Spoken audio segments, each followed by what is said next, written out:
Bonjour à toutes et à tous, vous écoutez Cinécast, le podcast qui chaque semaine vous recommande des films à voir au cinéma en streaming ou en VOD. Ici Thibaut en direct de la Mostra de Venise et aujourd'hui je vais vous parler de Queer, le nouveau film de Luca Guadagnino présenté en compétition et qui est une adaptation du roman du même titre de William Burroughs, qui est aussi l'auteur de The Naked Lunch, hein, le roman qui a été adapté au cinéma par David Cronenberg. Et je dis roman, mais il s'agit plutôt d'une nouvelle. Alors, projet qui a été annoncé il y a il y a environ 2 ans, je pense, avec Daniel Craig dans le rôle principal. Il a été annoncé d'ailleurs assez rapidement sur ce projet. Et on retrouve également Drew Starkey dans le rôle d'Allerton, qui est un des rôles très importants du film, et encore Jason Schwartzman. Alors, de quoi ça parle? Il est question de Lee, un écrivain qui est expatrié à Mexico et qui va errer sans but dans les bars gays de la ville. Sans, jusqu'au jour où son destin va basculer quand il va croiser la route du jeune Allerton. Il jette son dévolu sur le jeune homme dont il s'éprend de manière obsessionnelle, mais celui-ci le rejette. Pourtant, malgré leur relation complexe, les deux amis se lancent ensemble en quête d'une plante hallucinogène qui conférerait des dons télépathiques. Oui, effectivement, c'est plutôt bien résumé. Alors, Luca Guadagnino, il a pas chômé, hein, parce qu'il y a eu Challengers qui est sorti en avril. Bon, certes, il aurait dû faire l'ouverture de la Mostra il y a un an, mais grève des comédiens et des scénaristes à Hollywood oblige, cela a été retardé.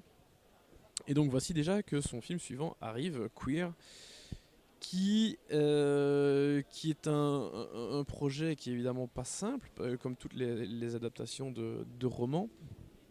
Et pas simple parce qu'en plus on parle d'un roman de William Burroughs, qui est quand même un, un écrivain à l'univers un peu barré et qui est pas toujours simple à suivre, je pense.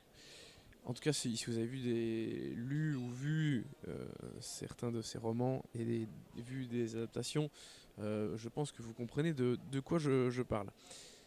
Alors, c'est une histoire qui a des parties très définies. Et le film est donc présenté en plusieurs chapitres. Il y a 3 chapitres et puis un épilogue. Le premier chapitre se concentre vraiment principalement sur la rencontre entre Lee et Allerton, la façon par laquelle ils vont se rencontrer, leur vie dans ces fameux bars gays de Mexico, la communauté gay qui est là. Il y a beaucoup d'Américains, beaucoup d'expatriés. Il y a beaucoup de monde qui se croise, c'est vraiment un petit milieu. Et voilà, Allerton, c'est vraiment quelqu'un qui va bouleverser Lee et il va tout faire pour se l'accaparer quelque part. Donc voilà, ça c'est vraiment la partie la plus centrale du film parce que c'est même celle qui dure le plus longtemps. Et puis les 2 autres chapitres s'intéressent à leur voyage et la quête de cette fameuse plante hallucinogène. Le dernier chapitre étant évidemment le plus important à ce niveau-là. Et puis la petite conclusion avec l'épilogue. C'est une structure bien définie et qui est importante et qui évidemment va faire que le film est assez inégal. D'ailleurs, toutes les personnes avec qui j'ai pu discuter du film jusqu'à présent sont du même avis. Alors, on n'a pas tous la même partie préférée, mais globalement, tout le monde est d'avis pour dire que c'est quand même plutôt inégal. Alors, c'est pas mon cas, mais souvent, la partie que les gens préfèrent est la première.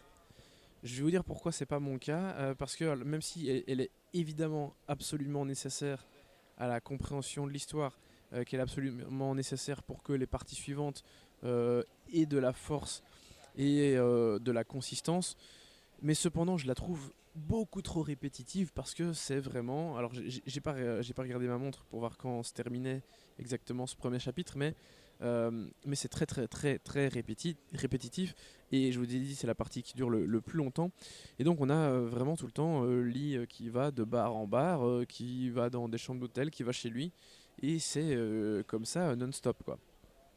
Pendant toute cette première partie, il n'y a pas beaucoup enfin autre chose que ça. Et donc je pense que j'aurais préféré que cette première partie, ce premier chapitre soit un poil plus court. afin que voilà, l'histoire prenne un peu plus de dynamisme, parce que je trouve qu'à un moment, voilà, quand les choses traînent en longueur, malheureusement on perd un peu les gens. Alors je préfère un petit peu les deux autres parties, parce que, alors même si quelque part elles ne sont pas... il y a un certain classicisme dedans, hein, elle raconte des voyages, des disputes de voyage, des beaux moments passés ensemble, etc. Puis il y a cette quête, je l'ai dit, commune de trouver cette plante hallucinogène. Mais en fait, c'est un moment d'évasion. Et quand on a passé une heure, sans doute facilement une heure, dans une première partie qui certes techniquement n'en est pas un, mais je trouve que ça fait très huis clos au final. Et j'étais juste, quand le deuxième chapitre a commencé, content et presque soulagé de quitter les trois mêmes rues de Mexico, les mêmes bars, les mêmes chambres d'hôtel, etc. Donc j'ai ressenti une espèce de, voilà, de bouffée d'air frais, de me dire ah, le récit évolue enfin, parce que même s'il y a des petites choses évidemment, enfin il y a toute la construction de la relation dans ce premier chapitre, il y a quand même peu d'évolution je trouve pour le reste. Donc voilà, ça m'a fait du bien d'avoir ces deux parties suivantes. Alors seulement, c'est que dans les autres parties, surtout dans la troisième, il y a des moments qui sont limite un peu risibles et enfin en tout cas très ridicules. Donc même si je préfère ces deux parties suivantes, je peux pas dire que j'ai un enthousiasme énorme envers ces parties, enfin ces deux chapitres pour autant. Donc c'est compliqué Queer parce que ça n'a, enfin avec moi la sauce n'a jamais pris malheureusement. Il y a des choses qui sont très bien, hein. Évidemment on aborde toute la question de la sexualité, surtout chez des hommes de passer un certain âge. Ici, bon, Daniel Craig, je sais pas exactement il a quel âge, mais il est dans la cinquantaine facilement. Et il y a pas mal de personnes, au moins de 50, 60, qui sont dans ce cercle de bar gay.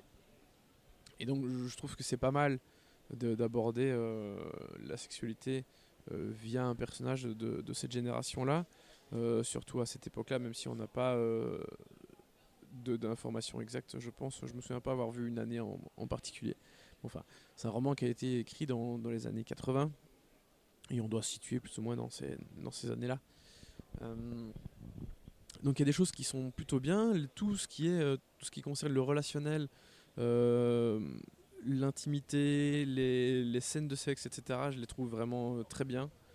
Euh, Ça fait plaisir de voir des bonnes scènes de sexe au cinéma. Et mais voilà, je trouve qu'il y a quand même peu de choses à se mettre sous la dent. Il y a beaucoup de discussions intéressantes entre les personnages, ça oui, mais malgré tout, je trouve ça un peu faiblard. Et je trouve que dans l'exécution, c'est pas incroyable.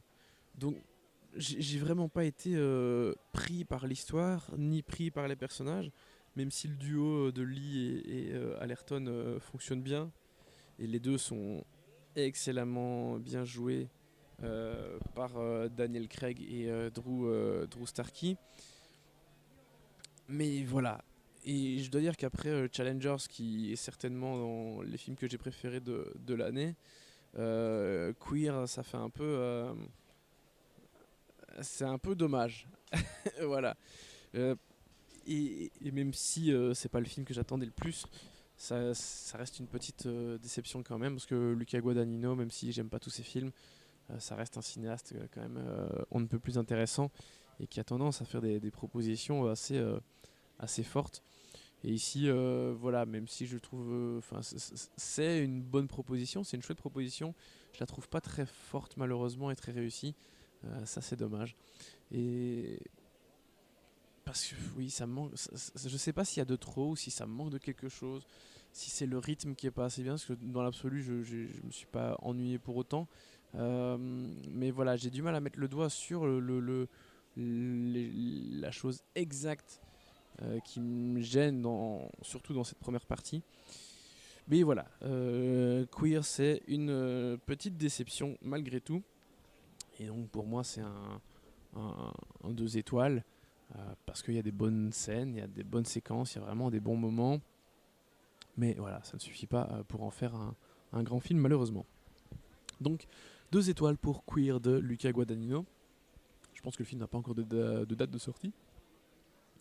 Mais voilà, évidemment je vous tiendrai au courant quand ça sortira. Sur ce, merci à toutes et à tous pour vos nombreuses écoutes et commentaires, surtout relatifs à cette Mostra de Venise. N'hésitez pas à nous suivre sur les réseaux sociaux avec le handle @cinecastbe et à nous écouter sur les plateformes de podcast de votre choix. Et je vous dis à très très bientôt pour la suite du festival. Ciao ciao.